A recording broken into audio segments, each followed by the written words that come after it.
man. All right, y'all, man. Pablo Escobar. Now, I mean, I could do, 2 parts, but we already know who the freak Pablo is.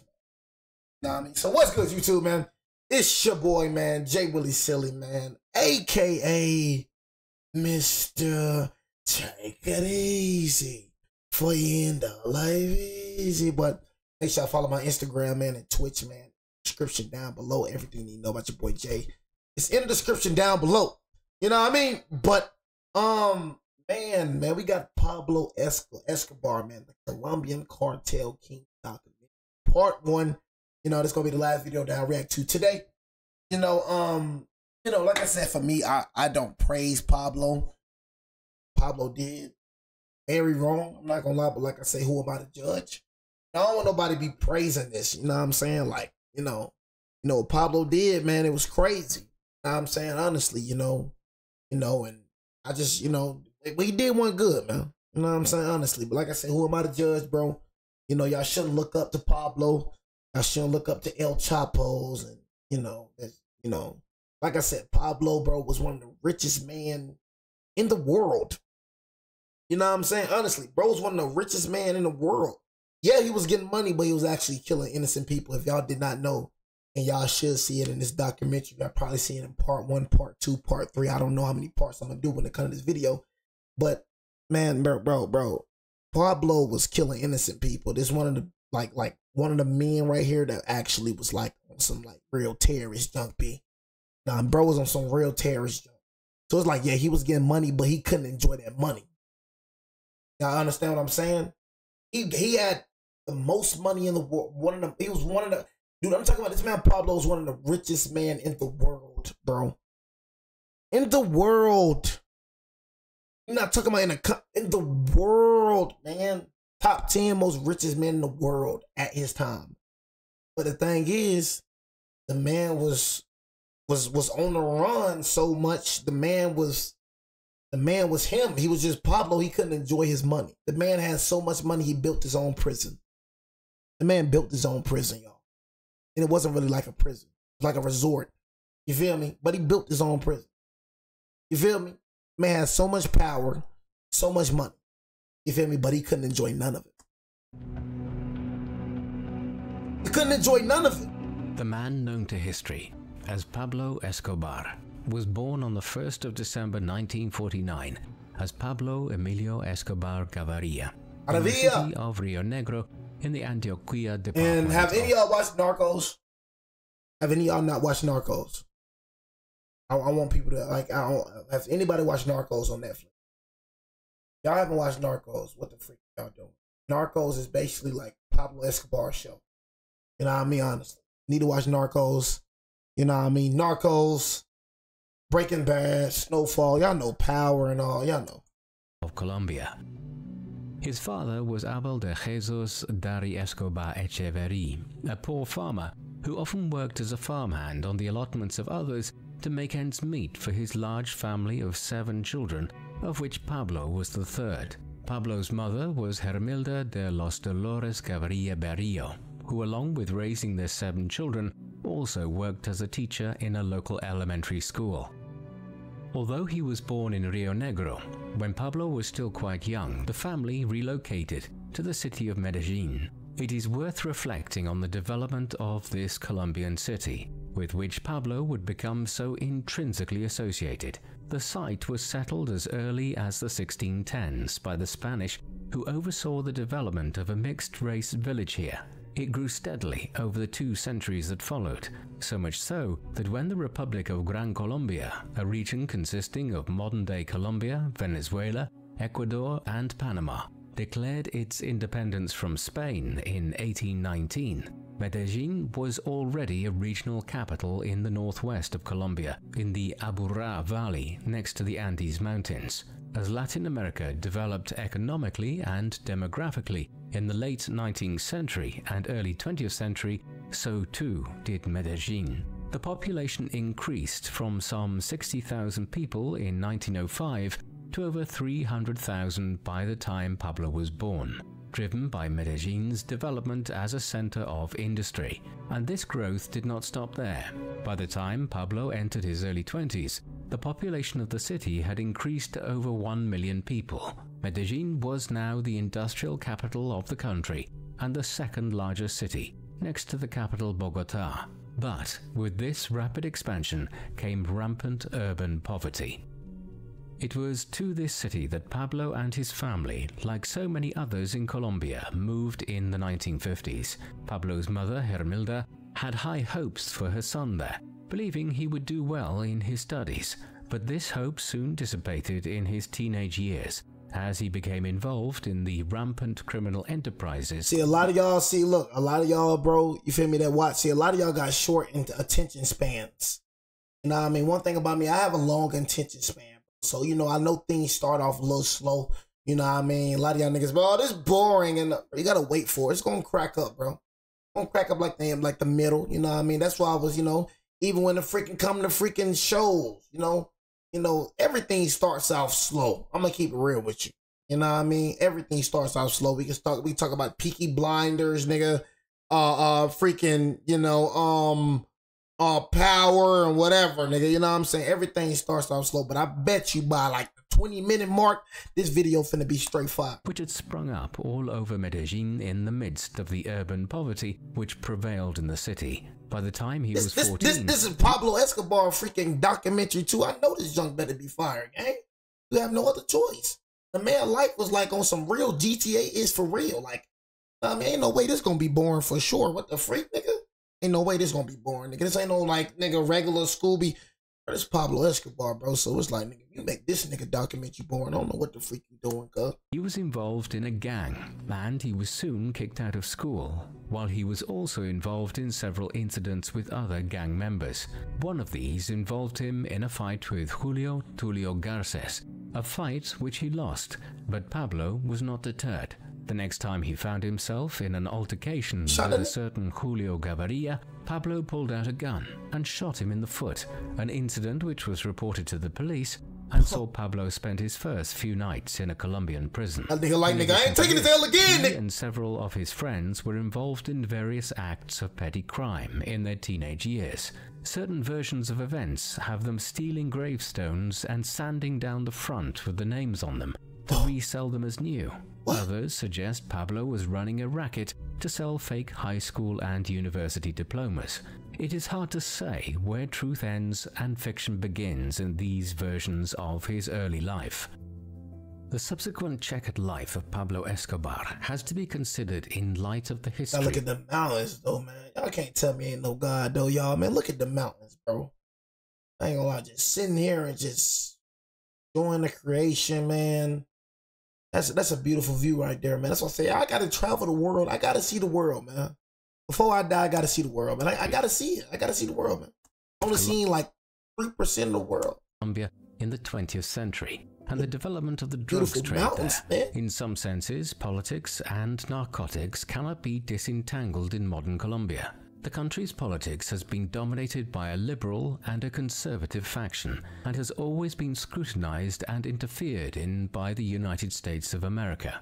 Early on, this interventionism, replicated elsewhere in Latin America, the United States involved in something, which regarded all of the Americas as a sphere of U.S. influence, so surprised, was concerned with American access to the Isthmus of Panama. But once Panama broke away from Colombia in the early 20th century, this became a lesser concern, and often during these decades, conservative politicians would side with American business interests, which sought to control the trade in coffee, bananas, and other products throughout Central and South America.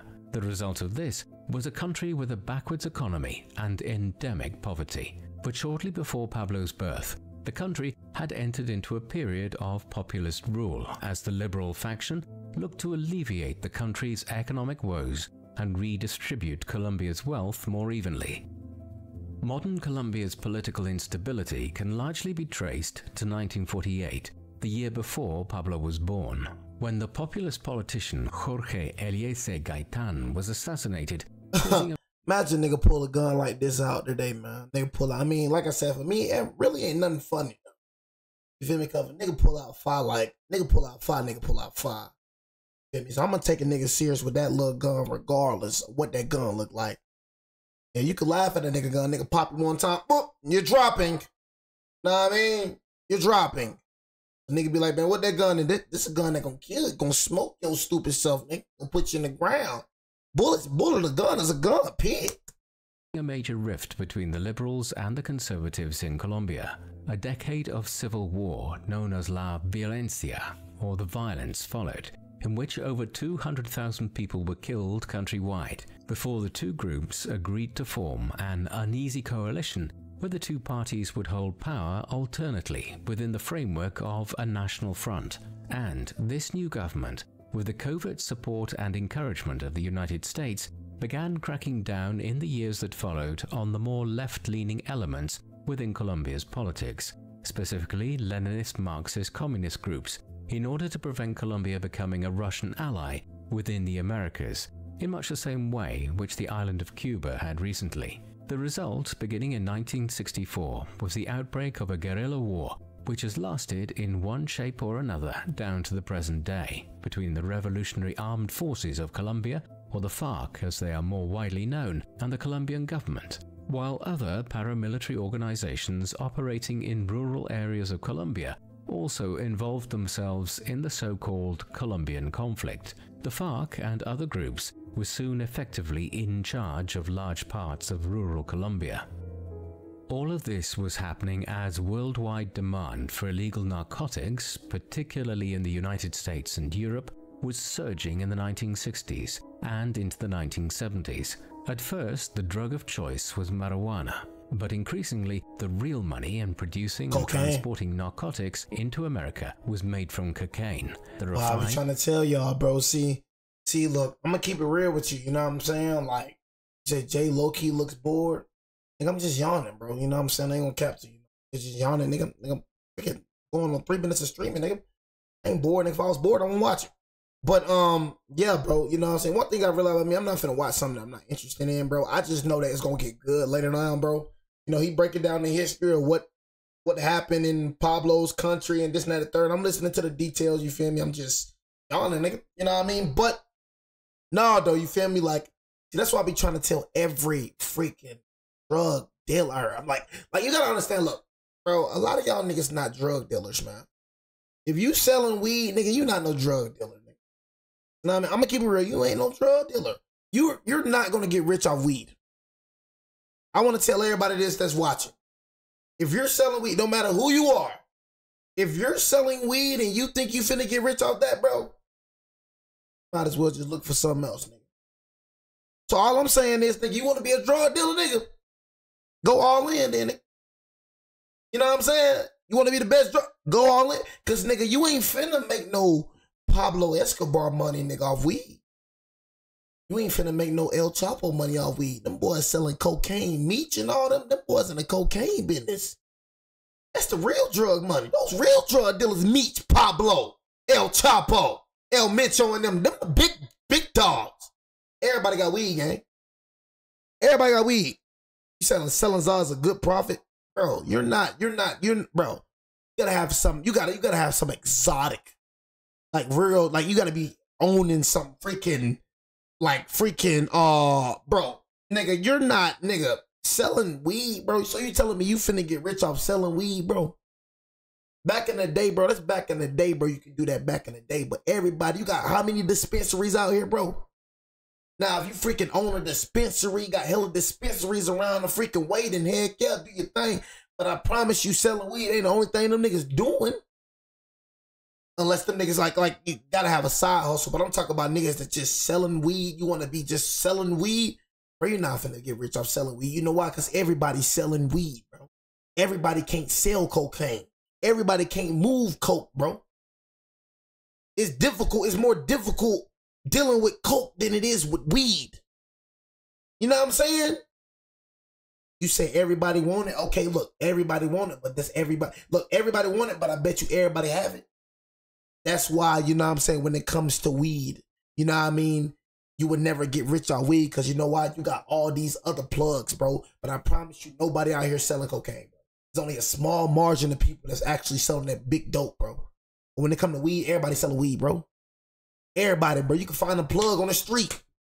You know what I'm saying? Nigga, hey, man, I got 3-5 twin. Nigga, get your number. Nigga, everybody selling weed, bro. It's easy to sell weed.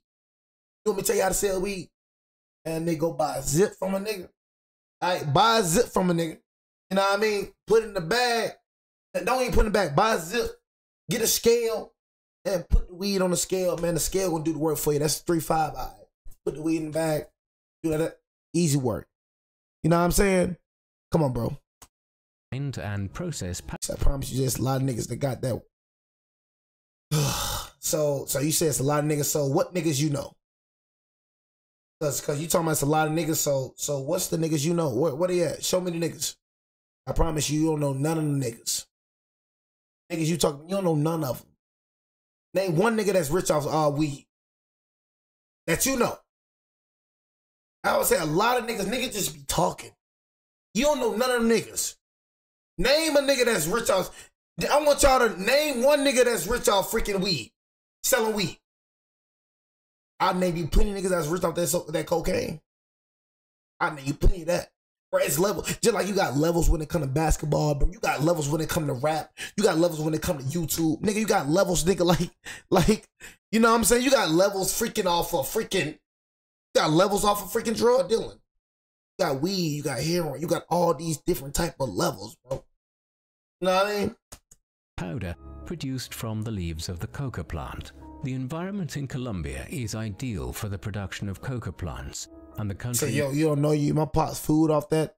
I don't know you. I don't know you, but nigga, I promise you, like I said, nigga, I bet you don't know a nigga that's freaking... Your pops weren't rich. I bet your pops weren't rich. Your pops weren't making millions of dollars off weed. I bet your pops weren't making $1 million off weed. Okay, I don't know you, but I promise you your pops ain't making no millions of dollars off weed. I can promise you. I promise your pops won't making 100,000. I can promise you. All right, your pops make $1 million, bro. So your pops make $1 million off weed. Your pops make $1 million off weed. So he was just the biggest plug. So he only selling weed. He ain't had no dispensary. So you tell him your pops was just the biggest plug. Nigga had the biggest plug, right? He was selling making $1 million, huh? But don't let your pops lie to you like that, boy. The sprawling rural jungles and I don't think bro know what $1 million is. Quickly made it the global center of cocaine production. And while organizations come on, bro, it's a new time, bro. It's a new time, bro. It's a new time, gang. Know what I'm saying? It's a new time, bro. Your pop was selling $1 million, man, bro. It's a new time, bro. New time, bro. Niggas ain't making $1 million off weed. Back in the day, bro, you could do that, bro. Back in the day. I don't even know how old you is, but back in the day, bro, you could do that weed back in the day. I mean, but it's new time, bro. Nigga ain't making $1 million off selling weed today, bro. Are actually involved in the production and exportation. You ain't talking no rookie nigga, bro. You ain't talking no. I got family, bro. You know what I'm saying? Like that sell like that for real. You know what I'm saying? But difference is, bro. My freak. I ain't gonna say his name. I got cousins that do that, bro. Real talk, bro. You ain't talking no dummy, bro. I don't know who you think you talking to. Know what I mean? But the difference is, my nigga, bro. My cousin don't just sell weed, bro. They got they sell other freaking products as well. They ain't just selling no weed, bro. Nigga ain't finna just make $1 million off weed, bro. Real talk, bro. Activities just talking no regular YouTube, in bro. The territories they control. I got people that do that for real. They also taxed the producers, talking no income which became vital for their ability to maintain their civil war against the government by buying arms and other supplies. Much later, the FARC and other groups would even begin to engage in production themselves.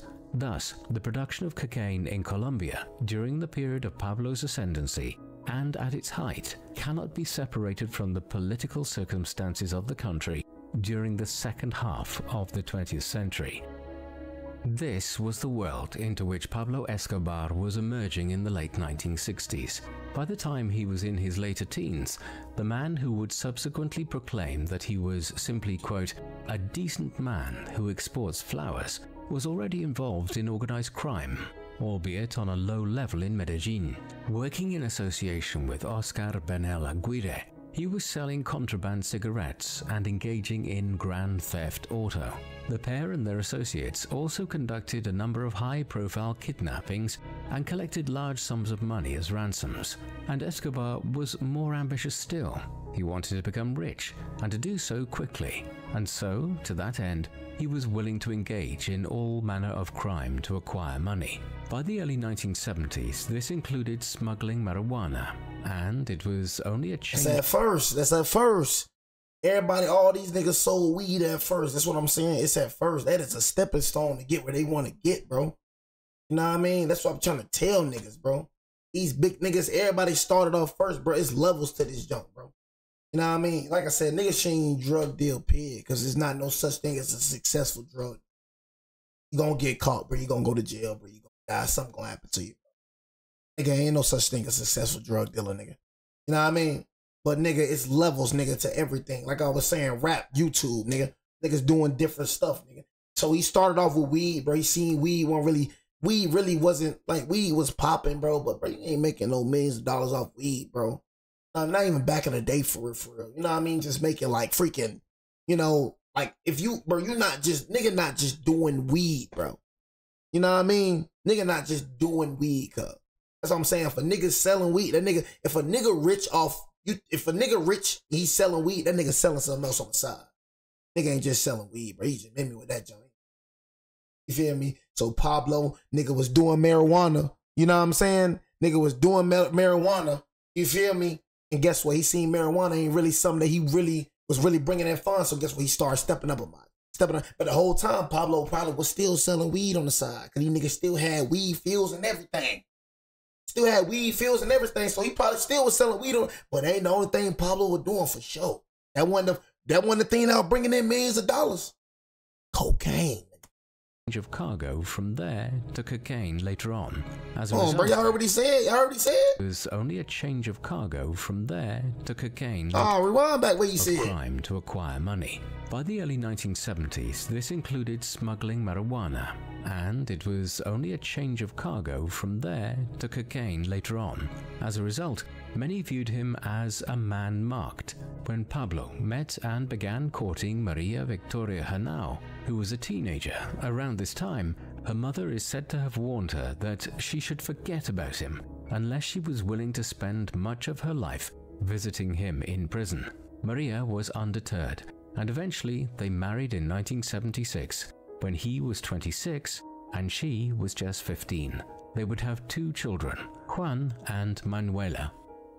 It was in the mid-1970s, shortly before his marriage to Maria, that Pablo first became involved in the growing cocaine trade when he was brought into the business by another smuggler named Griselda Blanco. Cocaine had been something of a niche. I be saying, bro, we're gonna sell Blanco. What Blanco sell? What Blanco sell, y'all? What they was saying? We talking about the big dogs in this drug. What Blanco? I know about Blanco. I know who Blanco is. What Blanco was selling? Smuggler named Griselda Blanco. Cocaine had been something of a niche drug in the United States in the 1960s, with other narcotics such as marijuana, LSD, and heroin proliferating to a much greater extent. However, in the 1970s, the use of cocaine exploded across the country, particularly as the disco scene in cities such as New York and Miami expanded. As a result, the market for cocaine in Latin America, and in particular in Colombia, expanded exponentially. You know Pablo, but you don't know Blanco? Great. This was the situation which allowed drug cartels and small operators, such as Pablo was to begin with, to get into the business in the first place in Colombia in the mid-1970s. His first engagement was with some established smugglers in Medellin, who hired Pablo to deliver consignments of coca paste to processing facilities around Medellin and the wider area, so it could be fully processed into powdered cocaine.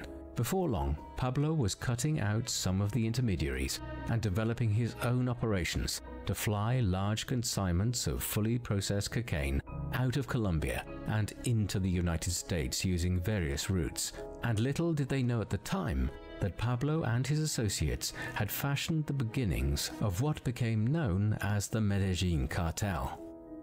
The Medellin Cartel was all— Look, there's nothing wrong with being scared, bro. I wouldn't say he was scared of Blanco.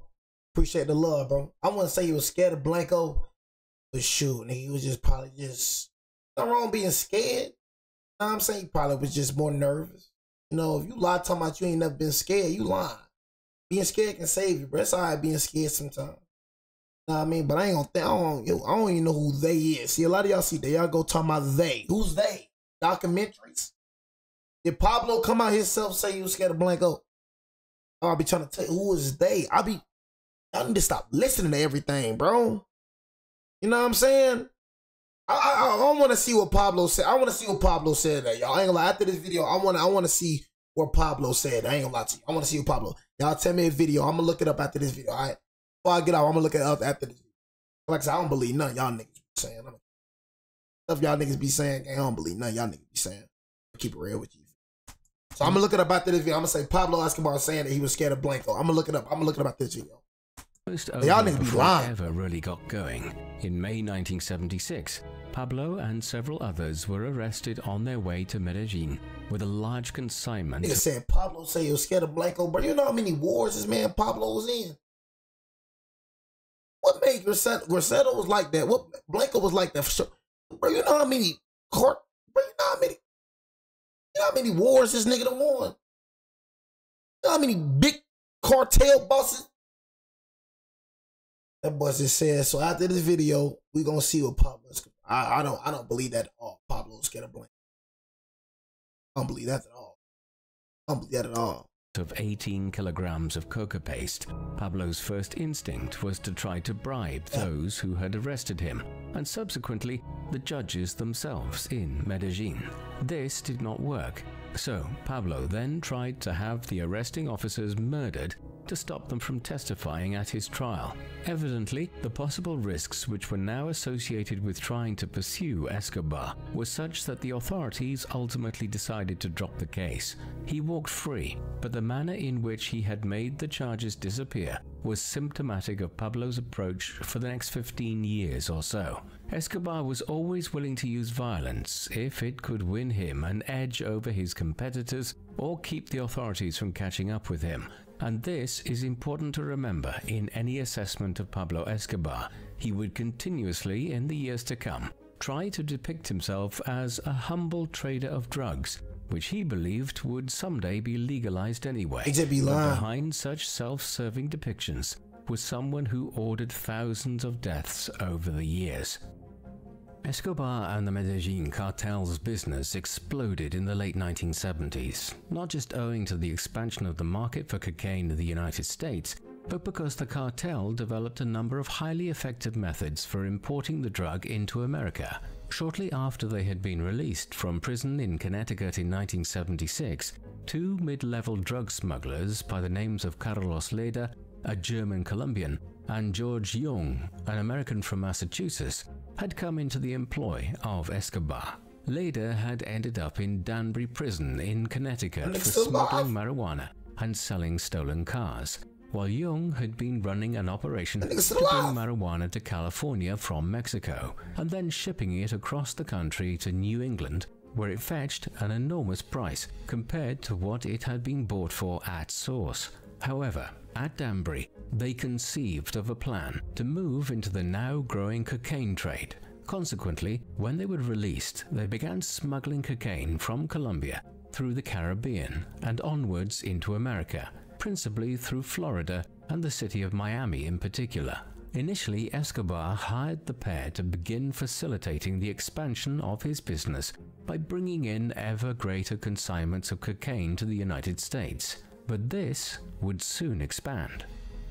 In 1978, Carlos Leda began buying up property on the Bahamian island called Norman's Cay, with the intention of converting it effectively into a cocaine depot between Colombia and America. In the months that followed, he intimidated local landowners into selling their properties, including murdering some of the residents. Hey, nigga ain't want to sell his land, nigga.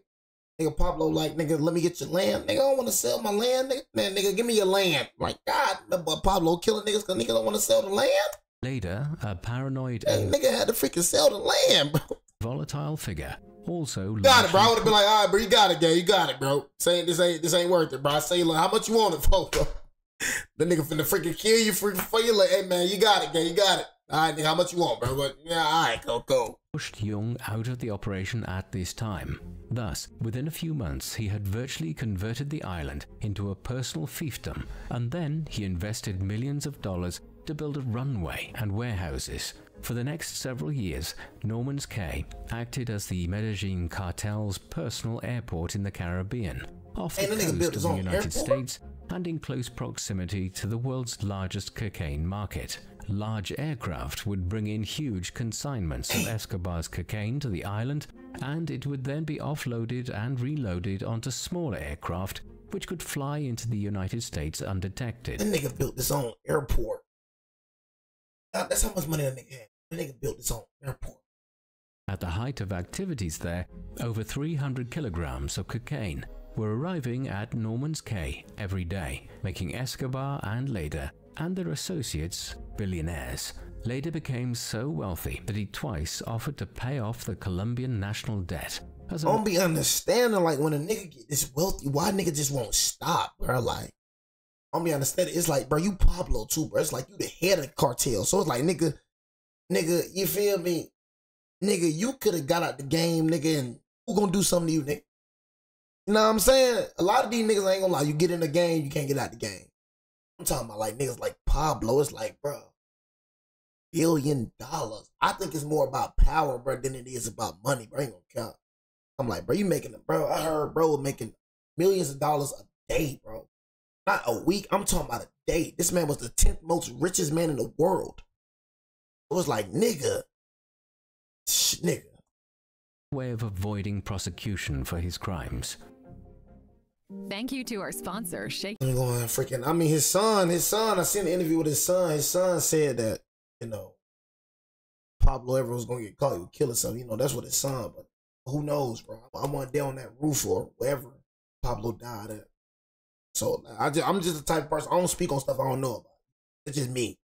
Feel me? So what y'all niggas talking about Blanco? You know what I mean?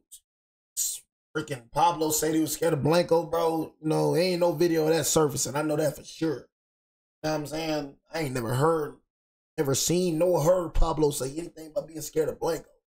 Please stop listening to random folks on the internet, bro. Folks don't know what the freak they be talking about. Folks just be going off what everybody else be saying. He's saying what she's saying what he's saying, and everybody just making up a false rumor. Nigga ain't never in my life heard Pablo said he was scared of Gonzalo Blanco. Ain't gonna lie, even though Blanco was like that. Nigga, where the evidence he said that? That boy was in too many wars, too many cartels to be scared of Blanco. Ain't gonna cap to you, G.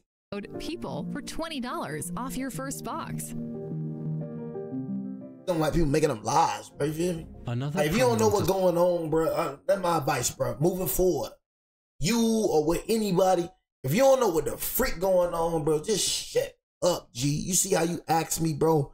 You know, did he shoot himself or in the air or did the police shoot him, bro? I can't tell you what the freak happened, bro. I wasn't even born when Pablo died, bro.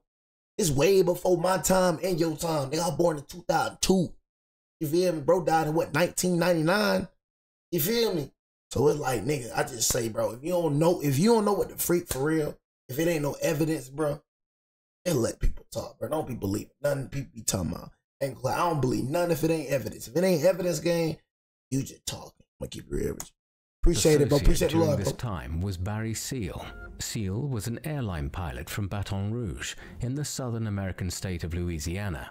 Like Young, he had first become involved in drug trafficking in the mid-1970s by bringing in consignments of marijuana from Mexico. But like Young and later, he had quickly realized that there were far greater profits to be made in bringing in the more valuable and more compact cocaine. By 1981, he had established connections with Escobar and the Medellin cartel and had a systematic operation in place. I ain't working on Seal Pablo, bro. used over a dozen small aircraft which could fly low and avoid radar detection in American airspace.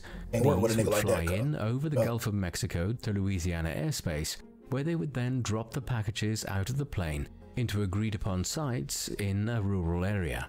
Seal then had a ground team collect the packages before they were shipped off towards Florida and delivered into the wider Medellin cartel's distribution network on the East Coast. However, Seal's work for Escobar became double-edged. He was indicted by the DEA, the United States Drug Enforcement Agency, in America in 1983, and by early 1984, he was working as a US government informant who provided extensive information about Escobar and his operation. I'm finna say, nigga, what the freak? I thought them niggas said Escobar was working as an informant. I'm finna be, what? I know Escobar ain't no rat. And by early 1984, I'm finna say, what the freak, nigga? became double-edged. He was indicted by the DEA, the United States Drug Enforcement Agency, in America in 1983, and by early 1984, he was working as a U.S. government informant. Boy got balls, boy, working as a rat. Boy, you got balls, boy, being an informant, nigga, ratting on Escobar, but you got balls, boy. By early 1984, he was working as a U.S. government informant who provided extensive information about Escobar and his operations. This was eventually discovered by Escobar, who had Seal killed in February 1986. While Norman's Cay was becoming a private fiefdom of Ladar's as an offshoot of the Medellin cartel, and Seal was dropping his packages over Louisiana, Escobar was also establishing his own private kingdom in Colombia. With some of the proceeds from his operations, Pablo bought some 20 square kilometers of land around Puerto Triunfo, approximately 150 kilometers to the east of Medellin. Here he developed the Hacienda Nápoles, or Naples Estate, a vast complex for him and his family. This included a Spanish colonial house, a sculpture park, and even a zoo, complete with exotic animals which Escobar had imported into Colombia, including zebras, hippos, antelopes, elephants, giraffes, ostriches, and ponies. Escobar was particularly fond of hippos, and many of these were brought into the hacienda, a decision which has led to a population of wild and feral hippos inhabiting this part of Colombia to the present day. Pablo Escobar also amassed a large collection of vintage and luxury cars and motorcycles, and even installed a kart racing track and a bull ring. There was also an airport at the hacienda, though this was for visitors rather than being part of the Medellin cartel's business operations. Escobar had even intended to construct an ancient Greek-style citadel or acropolis here, but in the end, this plan went unrealized. Nor was this the only major property which Pablo acquired. Incredibly, despite his status as one of the biggest importers of cocaine into the United States, he was able to also acquire a massive pink-colored mansion on Miami Beach in Florida in the late 1970s, which was registered in his own name, a result of Escobar not being a notorious drug lord at this time, although the same property would be seized by the US government in subsequent years. Elsewhere, Escobar acquired a huge estate in the Caribbean, on the island of Isla Grande, the Great Island. This is the largest of the chain of islands which make up the Islas del Rosario, a significant island archipelago which lies just over 20 miles off the north coast of Colombia. Okay, bro, I would have just quit it right there. I would have been like, bro, I'm good now. This is all I ever dreamed of. It's over with. You know what I mean? Bought mansions, bought the nigga got a zoo in the crib, nigga got it's all you ever dreamed of, Pablo, bro. I don't know why you ain't stopped, my boy. I ain't gonna cap. I don't know why you ain't stopped, bro. It's easy to stop too, bro. You could have stopped, man. Nigga, billions of dollars, bro. You sitting on money, bro. Like, bro, you sitting on so much money, and I think the nigga own hotels too. I'm not mistaken. I think bro own businesses too. So it's like, nigga, you sitting on money and you bought businesses, bro. You feel me? So it's like, nigga, you gonna be like accumulating like money as well. So it's like, man, I don't know why that nigga ain't stopped. Bro, making too much money for his own good, bro. Colombia. As with the Hacienda Nápoles, Escobar developed a grand estate here, complete with a mansion, additional apartments, imported animals, swimming pools, and a helicopter landing pad for easy access in and out.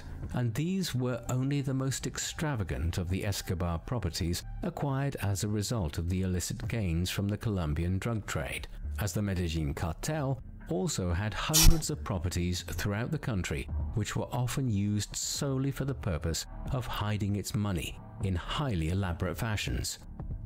Pablo's bro, I heard he still got billions of dollars out here today.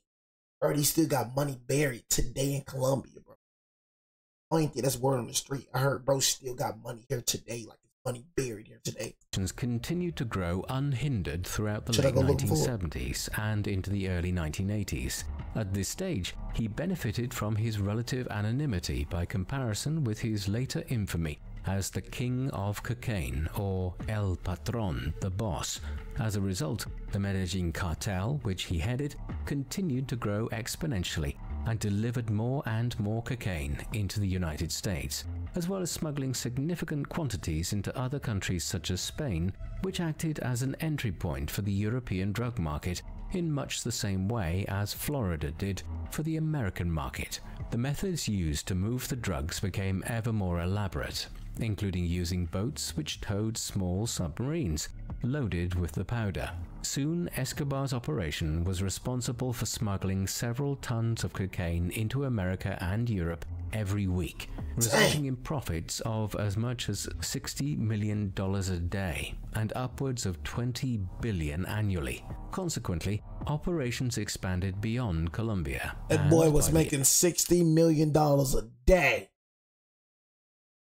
That nigga was making $60 million a day.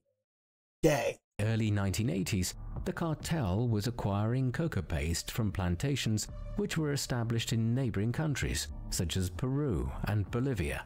The operation had created an industry throughout South America. The cartel was now generating so much money that it could not be spent, and even the acts of laundering it and hiding it had become highly problematic. Much of it was laundered through Panama, often by buying gold and then melting it down into forms which could then be converted into clean money in other countries. But even these methods had their limitations, and so instead of spending the money, huge tranches of it were hidden in properties across the country, where few would suspect it of being located. Also, incredibly, the cartel acquired a mansion in which a retractable jacuzzi was installed. This had a secret compartment underneath it, in which tens of millions of dollars were stored. A poor Colombian family were then given the house to live in, without being told about the compartment, the only catch being that they had to occasionally leave the premises whenever money was taken from the compartment or added to it. Unsurprisingly, some of this money is still being found today. In 2020, Nicolas Escobar, Pablo's nephew, found $18 million hidden in the wall of one of Pablo's former residences. It is far from the only time that huge sums of money have been discovered inadvertently in some of Escobar's and the cartel's former properties. See the difference, y'all? See, I talk about stuff I know. Y'all see the difference? I'm not just going off rumors. I'm actually talking about things I know. You feel me? Things I know what the freak is going on. You feel me? That's the difference. That's why I'll be like, when I say things, I promise you I know everything I'm talking about. I ain't trying to make it seem like I'm a know-it-all and everything, but nigga, I just speak facts, bro. You know what I'm saying? Speak facts. I'm not speaking about no rumors, nigga. I'm speaking everything I know, nigga. With ever-increasing profits, there also came an ever greater risk of getting caught.